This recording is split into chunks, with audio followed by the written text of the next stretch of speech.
meeting expectations doesn't mean anything anymore. And Nothing. so I That's a bare often wonder, minimum. I'm like, well, why do you set the expectations in the first place? If the idea is that meeting them is actually considered subpar rather than what it says it is, which is that you're meeting Meeting. expectations, fulfilling your responsibilities, then why do you put that out there in the first place? This is a slight tangent, but I want to share this anecdote because I've never forgotten it. It happened sort of, in my mid to late 20s.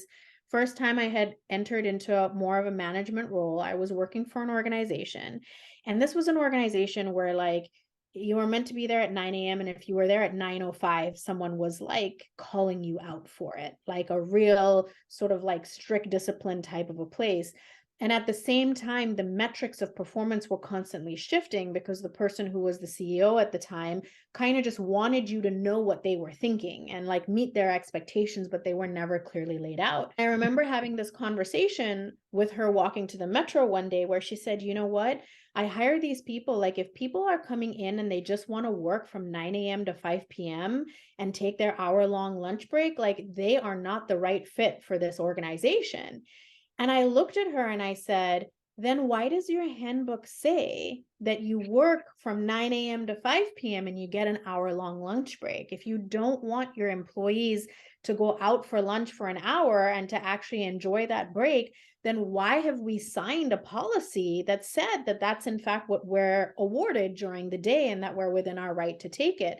And I think she was quite taken aback from that. And I didn't stay there for very long. It's one of the few positions in my career that I left within that 90-day period of like, is this the right fit or not? And we mutually agreed it wasn't.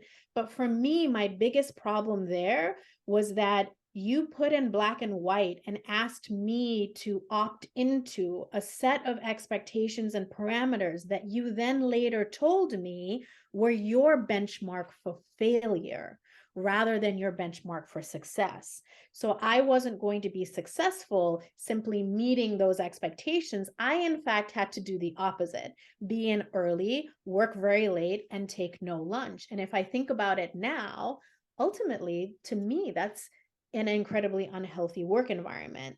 And probably one that no one would state up front. No one's going to put that in their job advert, that that's what you're signing up for.